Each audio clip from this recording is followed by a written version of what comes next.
Hello, everybody. This is Filiberto Amati. I'm here today with Chris Maffeo. Chris Maffeo is another Italian like me, a long-term friend, and is a former Carlsberg, former Sam Miller Asahi, and someone who's been collaborating with Amati and Associates on a number of projects. And for me, Chris is really an expert of what's happening on the on-premise, on the Horeca channel, which is why I'm here today to talk with Chris about, what he thinks is the future of the Horeca, both in the short and in longer term. At this stage, given the Corona crisis and the coronavirus and COVID-19 crisis, it's very difficult for us to build a comprehensive future scenario because the number of known unknowns it's far greater than the vectors we actually really are able to predict. First of all, we do know a little bit about the virus, but we really don't know everything. We don't know about future waves. We don't know about whether herd immunity is true or not. Experts are still debating. And there is way more we need to know about that. We need to learn about that. In addition to that, there are, of course, a number of scenarios as many countries are moving to phase 2, and they're doing that through different schedules with different approaches. It's also a learning phase. We know there is a lot of fear from a consumer point of view and from a worker point of view. People are scared. Which is why behavioral economists tell us that, we're all binge buying toilet paper, for example. And this is going to create, country by country, culture by culture, a wave of uncertainty, of further uncertainty, before we arrive to normality. And by the way, we don't know what this normality is going to be. In addition to that, we have also a number of unpredictable outcomes which are linked to social and political affairs. We know Brexit happened, between quote unquote, but we don't know what's happening at the end of the transition period, at the end of this year. There was supposed to be a negotiation, which is actually very slow at this stage. And that could be a shock for both the UK and the European Union. There is political elections in the US, and that could create another shockwave throughout the world. So it's really difficult for us in terms of foresight to predict what's going on. So this is why I'm here with Chris today to be able to let's say, chat a bit. I have a few questions for him. And so let's go to them. First of all, Chris, thank you for joining us and welcome. Absolutely. Cool. Thank you. Thank you for the invitation. My pleasure. So first of all, what do you see in the short term, the role that food brands and beverage brands can play in helping the on-premise Horeca channel, which is one of the channels which is struggling the most, and it's going to struggle the most as we move forward in the phase 2 and phase 3? Yes, Filiberto, thanks for that's a very interesting question, because I think that's I mean, we are already seeing it. We're already seeing all around the world, in the biggest cities and in the smaller ones, on-premise places and venues struggling. I think the interesting point is that many companies have already taken action, like all the spirits brands like Bacardi, Diageo, but as well the beer brands like Asahi, Heineken, Carlsberg, and so on. Like, they are trying to support the outlets. I've seen, for example, many of them donated to the industry. It would be interesting to know, like, how they managed to really reach the end venue, because I've seen that they donated millions of dollars each company, but we need to understand really, like, where this money went and if they really got it, because I think that's the crucial point, that even governments announced help and support to the industry. But at the same time, when I talk to ex-customers and friends owning bars and restaurants, I see that they are struggling. Like some of them, they didn't get the money. Some of them, they didn't get the money to support the unemployment and the furlough of their employees and their staff. So I think that in this one, I think on this question, like the devil is in the detail for real. It's really understanding, what actually went into the pockets of the venues. For sure, like there's many things that are also like intangible, like going out from the monetary help that can be provided. For sure, one of the things is really like mental support. Like we have seen the struggle of these owners going from having a running outlet And the full of employees as people, well, not only the and a full owners. exactly, and the places, and it's really interesting. Like like the companies can for sure like be more present. I've seen many emails that sometimes like sound a little bit aseptic and cold on we are close to you in this moment, but the normal reaction would be, okay, but what are you actually doing for me for real? So even a phone call sometimes can make a difference on understanding, okay, don't worry about the payments, like we're gonna extend payment terms, or if the venue is actually open doing takeaways and deliveries, it could be free goods delivered to them for takeaway orders, and this kind of like support that can be seen as actual money, or avoiding paying debts in the short term.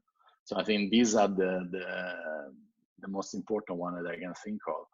One important one is also the investment on trainings for the bar staff. I think that's still a very valid point on many of these companies. Like I've seen for example Diageo with their program with bartenders all around the world is still happening more online than in the real venues, and so are doing all the other spirits brands and so forth.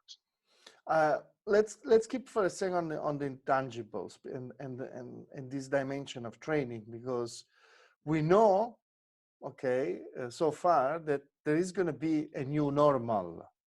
Yes. We don't know whether this is a transitory interim normal or it's just brand new reality. In this context of a new normal, new skills, new competences are needed. So absolutely, is there even though we don't know what's the final scenario, is there a process of learning and unlearning? Because learning begins with forgetting what you know, to begin with, where brands can play a role. I don't know, do you have any examples or any expectations or any recommendations? I think like for sure, like the big trend is really like that is coming out of this is the digital enablement. Like I think take it in the very holistic aspect of digital enablement. Like it goes from having a website that can accommodate orders or showing an offer or a menu, to actually enabling taking order and so on, but also like trainings. For example, like I know that many companies, like when I was in Carlsberg, we were doing something about enabling bar staff. So it was like an application that you could that the owner or the manager could give to his staff on really learning about, for example, in that case, beer. So what is a beer, what is a lager, bottom fermentation, top fermentation, so that they could actually do it on their mobile, really learning as almost as a Duolingo of beer, let's call it. So there's many things that we can think of that are crucially important in these times, especially, I was listening to a podcast recently about there was a sommelier that was explaining how it is to live in this time of furlough all around the world, from Hong Kong to New York. And it's crucially important to understand that now that people, and especially bar staff, has free time, let's call it free time, being unemployed or on furlough, maybe they've dreamt of having some time to actually study about wines or about spirits or about fermentation or about distilling and so on. And now this is the time. So the mistake that people could do is sit on their couch and watch Netflix instead of like actually investing their time we on, like Netflix, on but learning. Learning is good. Absolutely. And actually there's actually like a few movies that are really interesting even to learn more about in Netflix, or even masterclass. I saw that for example, Mr. Lion from Lioness in London, like they've just released their mixology training, That's cool. which is quite interesting. Speaking about mixology, I've heard that in Milan, for example, a few cocktail bars were quick to readapt and started doing delivery of cocktails. This is, of course, it sounds far-fetched, but we know that, and actually you told me in one of the last projects we worked together, that already in places like New York and London, the cocktail culture is changing to the extent that few cocktails are pre-prepared, either batch or they're served on draft, for example. So, Absolutely. with that trend, doing the delivery at home, it's actually almost a normal consequence. So, what are the ways that cocktail bars can pivot besides that, and what brands and manufacturers, producers, wholesalers can do to help that trend? Yes, I mean, this is a really, really interesting point, because we see, let's say, like my way of analyzing the COVID-19 crisis is that, being a disruption, I wrote an article recently about it. Being a disruption, like what happens usually during disruptions is that, some of the trends that were already happening and were on the way up, they fast track themselves, like they accelerate all of a sudden, and they become, adoption. Like you see Zoom, as we are talking now, is a great example of that. But also, and some of them that might have been on the way up, then they crash down and they will never happen anymore. On the positive aspect of it, on those that can fast track, I think is really this mixology in pre-batched and in a new way to enjoying cocktails. I remember already, like maybe like 5-6 years ago, I was in Helsinki and also here in Prague. I ordered a cocktail. I think I ordered a Negroni, and it's one of my favorite, as you know. We can tell from your background. Yes, you can. And and you can see that like, sorry, I got it as a as a bottle, as a bottle with a glass with ice, with a nice piece of ice. And and I got it. The guy didn't do it in front of me. He just gave me a bottle, and I could do it myself. And it was already pre-done, and it was aged in a wooden barrel. I think it was like a bourbon barrel, if I remember right. And I was kind of like shocked in the beginning. Same thing happened to me when I was in New York last year. I ordered a Negroni. I was in Dante, New York City, #1 in the 50 world's best list. And I ordered a Negroni for a few years, yeah. And I ordered a Negroni, and I got it as a draft. It was a draft Negroni. So there's a lot of things that to the average consumer, of course, like we're talking about places that are a certain type of places, like they're not the average cocktail bar. They are the guys that are actually really forward thinking.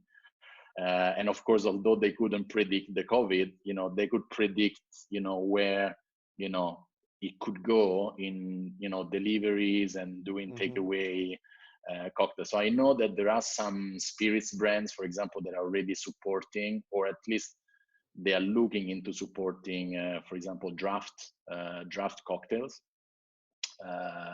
Not only the normal ones, like, Negronis and the Manhattans, but also, other, more innovative one. Or if you think of a gin and tonic, there's there's carbonation in it, so it needs a little bit more, effort to be done.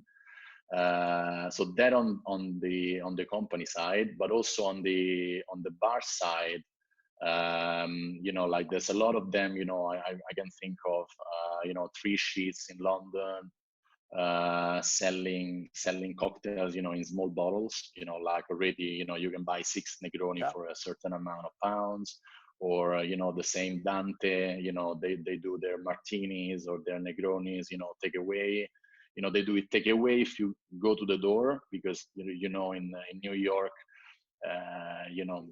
they can sell alcohol outside.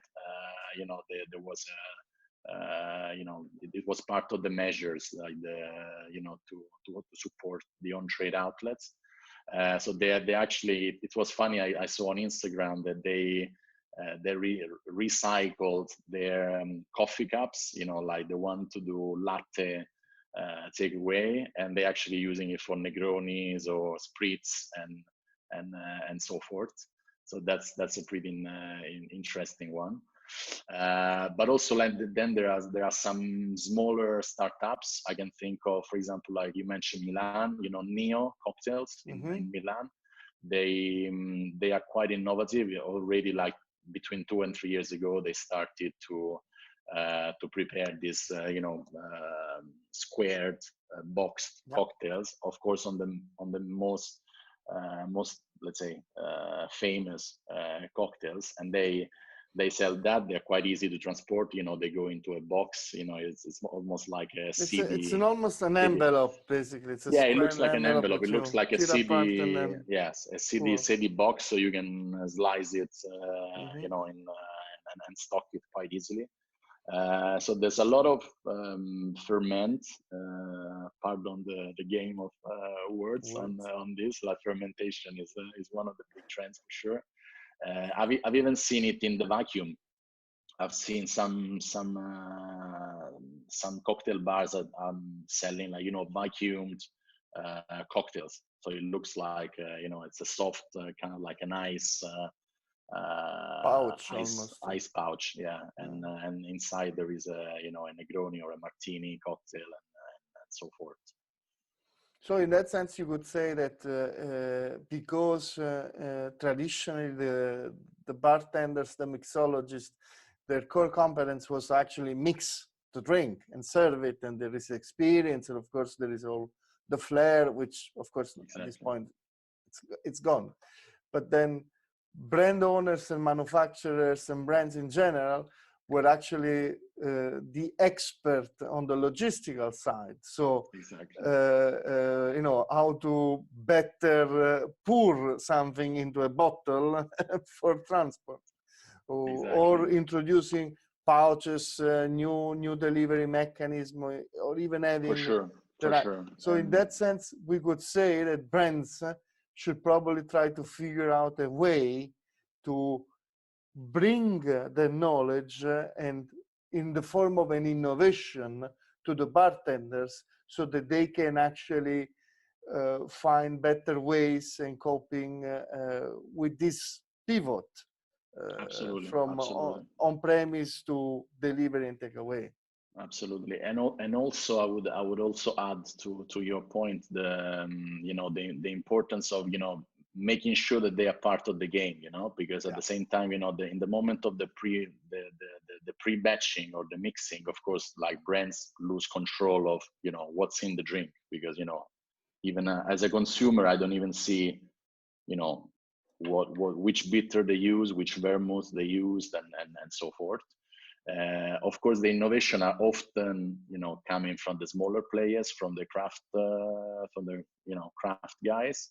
But it's crucially important for them to really be part of the game, also, in the marketing of the cocktail as such, because if you think about it, I mean, it's still at a very, let's say, embryonic stage, this, because when you go on the website of these famous cocktail bars, you can still pay quite a lot of money for 6 bottles of Negroni shipped to your door, obviously. And the average consumer might be influenced by that one, but then they might still want to do it themselves at home, because they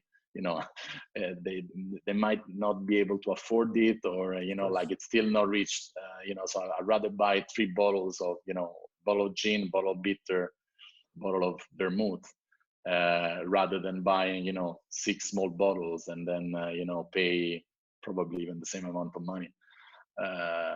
But it's not made by Dante. So it's not made by Dante. That's the thing. So it's I think that's where the brands can play a role, to really liaise with with the trendsetters in the trade, but also to make sure that they don't alienate the average consumer that is actually repeating the purchase.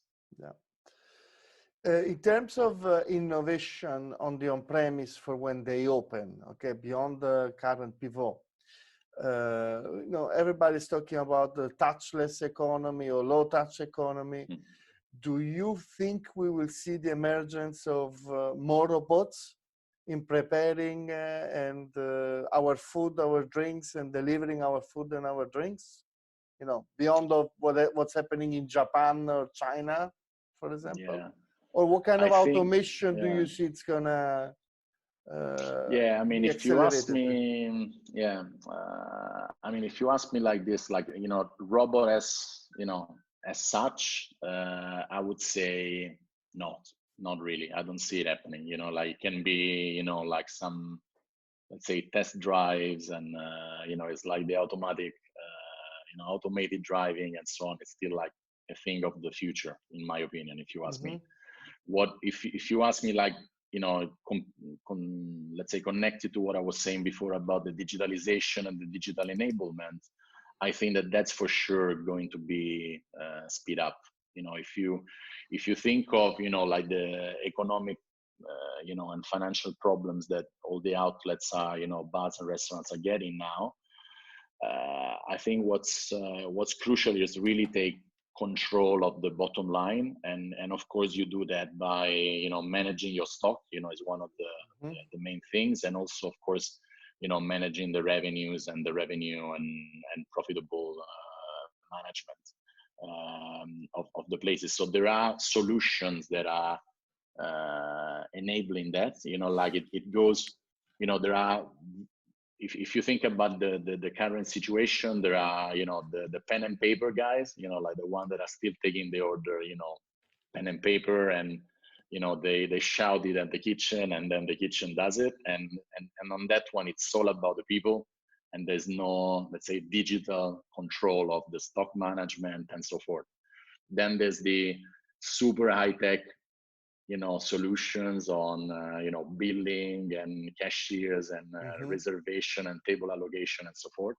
And then there's a whole world in between. I can think, for example, here, like company that is really growing nicely, it's Astorius here in Prague. They have like quite a lot of nice outlets also in their clientele, and they're trying to actually catch the middle ground. I cannot afford to buy one of these information solutions that are crazy expensive. Think of all the bistros and cafeterias that are growing in these days.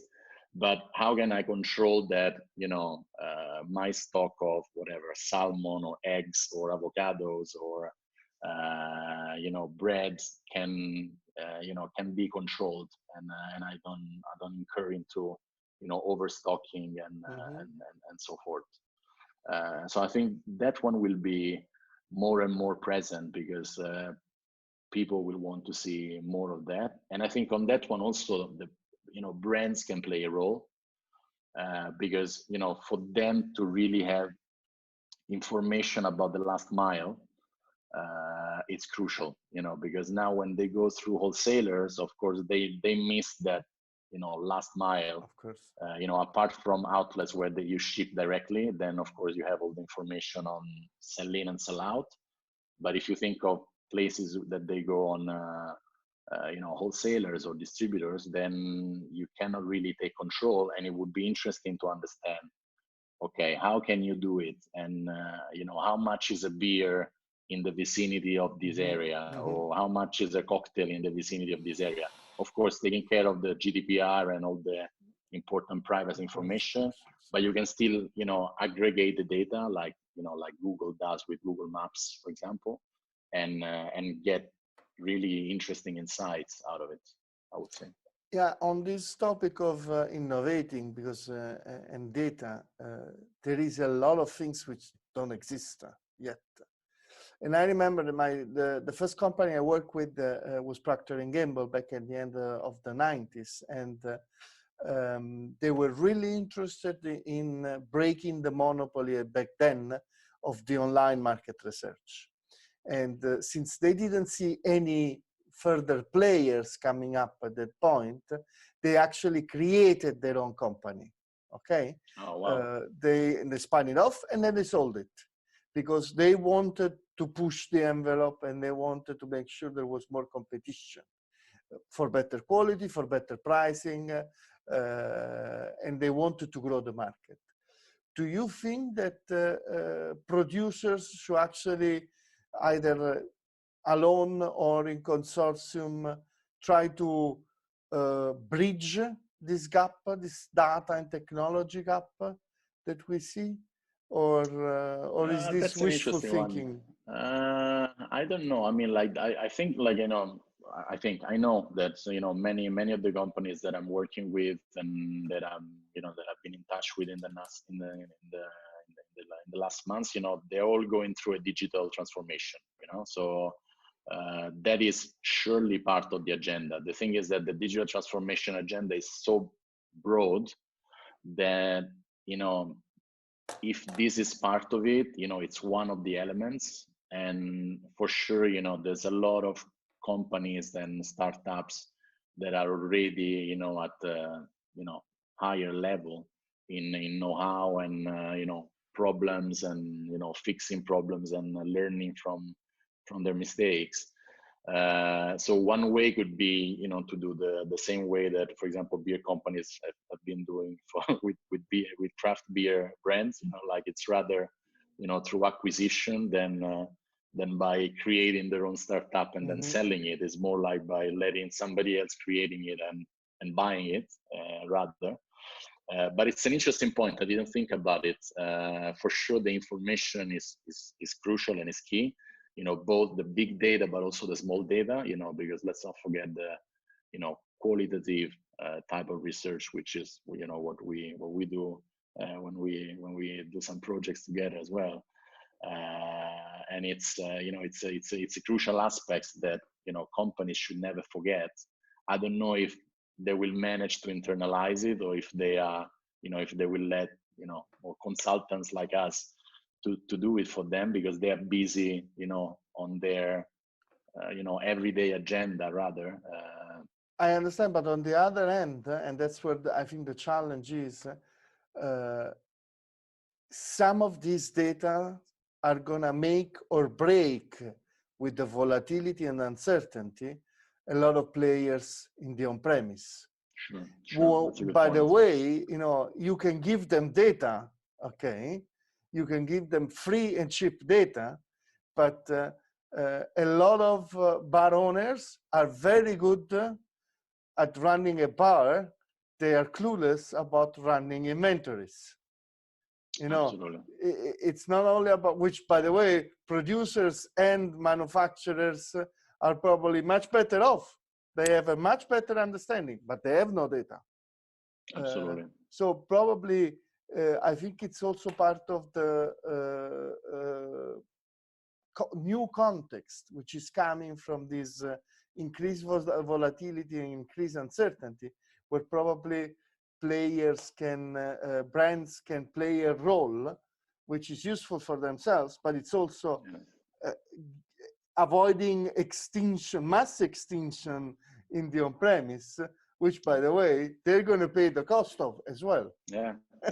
No, for sure. I mean, like, they're never going to recoup in off trade what they, what they're losing in on trade, margin wise as well. So of course it's crucially important. I didn't think about it that way, to be honest. It's a good point what you're saying. For sure, there could be even like a consortium of industry leaders that if you think like I don't know, beer companies uniting or spirits companies uniting on trying to really rescue the on trade, because I think we are, as you said it right in the beginning, we don't know what we don't know what we don't know. We don't know what's going to happen. Like there's a lot of articles, there's a lot of speculations or ideas. We know we don't know. Oh, and we know we know that we don't know exactly. And I think it's important for the more weeks will pass by, I have the feeling that the worse it gets for the for the HoReCa, for the on trade. So the moment that companies will realize that it's a big problem and probably they cannot fix it themselves to rescue their customers, then probably like some actions like what you are suggesting, I think they're probably going to happen. Perfect. So I have 3 final questions for you. Okay. Number 1, do you think that on premises and especially on the restaurant side should actually look into becoming ghost and dark kitchens, developing this on-premise delivery channel exclusively? Pros and cons. I mean, it's an interesting point. I mean, like there's for sure ghost kitchens will appear more and more in the cities. We will see them more and more. I think the moment it's all about assuming you are not Dante, but you are in Manhattan with yes. Lower traffic and Manhattan trend, shouldn't you just shut down your premises and take maybe a cheaper delivery rental space, in Brooklyn, where you can actually run a ghost kitchen from for a foreseeable period of 2 to 3 years? Wouldn't you do that, or wouldn't you recommend that? Yes, it could be an option. It could be an option. I mean, like it's for sure. What I see is that like there will be more and more opportunities will happen, because a lot of places will close. There's some statistics say 30% of the on trade will close, and there will be a lot of opportunities in terms of spaces. But at the same time, like let's say the window in the wall type of location, I think will be one of the aspects of the future. Like smaller concept, few tables outside, because it might not be needed unfortunately in one of the scenarios. If you have a 10 seats, 10 tables or 5 tables venue, you don't know how you're going to cope with the social distancing inside. So it will be focusing on actually doing more and more takeaway and delivery. So to your point, if you skip the actual takeaway aspect, then it becomes like a ghost kitchen type of proposition, because it becomes like, okay, I'm actually just delivering. And of course, the way I see it and the way I studied it, it's quite hard for places not to work with aggregators, like Uber Eats or Bolt or Deliveroo and so on, because their algorithms are top notch. Like they are the ones that can optimize the routing between venues, clients, and pickup and delivery and so on. So of course, if you want to give margins to these guys, you need to cut costs on your side. There's no other way to make it feasible. So that surely will be a possibility, because to do your own deliveries by yourself, that's never gonna happen. You're not gonna have the reach. You're not gonna have the. You can do it, but then after a few months, we realize how much you've spent and how much you didn't sell. And one important aspect, I was talking to a friend of mine owning a restaurant here in Prague, and he's saying, when he sees the stats coming from food aggregators, like delivery companies, 50% of his orders, for example, last week, were new customers that he has never seen. And he's a neighborhood, restaurant, so the ability, to actually reach and grow penetration, that's an interesting point, because what you said, like you have Manhattan to your door, exactly. Or you have Prague, or you have Warsaw, you have Milan, you have Rome, all of a sudden, you were used to run a different game, you were a neighborhood place. And now all of a sudden, it's changing totally, which is actually leading to another point. Maybe it would be one of your questions, I don't know. What happens to these key opinion leading outlets, because they were, basing everything, I mean, not everything, of course, their offer, but, part of it was, the ambience, and I go there to look cool, to see cool people, to enjoy a nice atmosphere away from home. Do I want to have that kind of experience back home, in my kitchen? And that opens, a totally longer conversation that we can take another time. I think exactly. I think that's a great topic for a follow-up interview. But not this time. No, absolutely. So then the last two elements. We have seen, and this is two questions in one, but two big trends in beverages. First of all, the blurrification of categories, with the spirits playing soft drinks playing spirits, hard seltzer emerging, and of course, Nolo as a new category, as a spirit almost, without alcohol, or with low alcohol. So do you think that these trends will be accelerated or not because of the crisis? Do you expect categories to, die or getting extinct because of the crisis? And what can craft producers, craft kombucha producers, or emerging Nolo brands do to survive or tap their opportunities in the crisis? Wow, that was a difficult question. I will try to remember all the points. I'll try to answer, just remind me things if I don't answer you. I think, to the blurrification of the categories, I think that will continue. I think if I don't want to go too far, because we already don't know what's going to happen in a month. But if you take in, let's say, years from now, I think categories as we know them will probably disappear. Mm-hmm. Like beer, spirits, CSD, and so forth. I think they will disappear. I just read an article yesterday on New York Times where, to avoid microbreweries throw away their kegs because they are getting out of date. Some distillers are actually distilling the beer to make whiskey out of it, which is if you think about it, makes sense. I mean, I'm not a distiller, and I'm not I've been working in beer for many years, but I'm not a brewer for sure.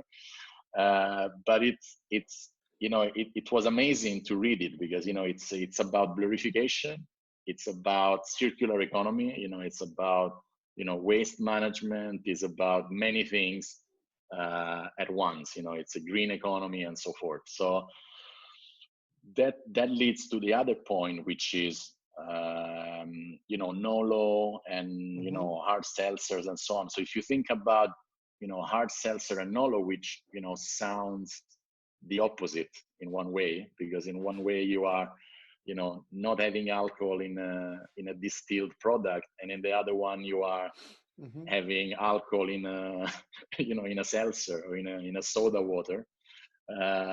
But it actually goes hand in hand in a way, because the trend is actually health. Because on hard seltzer you want to cut on the calories, but you still want to have the alcohol. So it's, let's say, two sides of the same coin, the way Mm-hmm. I see.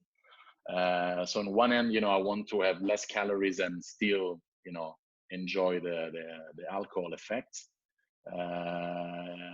In on the other hand, I don't want to have alcohol, but I still want to enjoy the ritual and what it gives me, and I don't want to look strange when all my friends are drinking and I'm the designated driver, or if I'm joining a group of friends and I'm by car and I cannot drink. So I don't want to be ordering like just a soda or a carbonated soft drinks. So what this crisis is highlighting is, for sure, is the importance of health. We've all seen yeast and dough getting out of stock out of shelf in the supermarkets. People baking bread by themselves.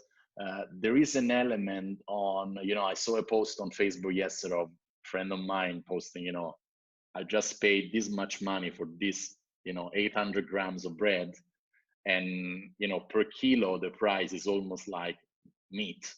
It's it starts to make you think on money, and not only money. It's like, what am I eating? Am I Yeah, buying this absolutely. bread, or am I baking it myself? So the same thing is, the health issue will grow more and more. And especially, now, if there is one thing is health, it's about buying antibacterial. You mentioned the rush to buy toilet paper at the beginning of this session, and so it will keep on growing, because people will be more and more health aware and environmental aware. There was a statistics that I read on the Czech newspapers. They interviewed a sample of Czech citizens, and 70 or 77, I can remember, percent were saying that they fear more drought, the lack of water, than COVID-19. And it's like 70%.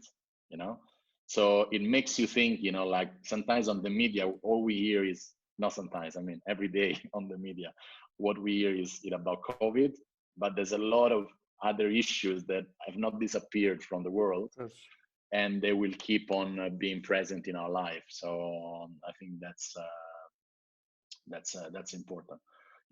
I think your last question was about what craft producers What brands can do, as could Nolo do. brands can do, or should be doing, or should not be doing. Yeah, that's an interesting one.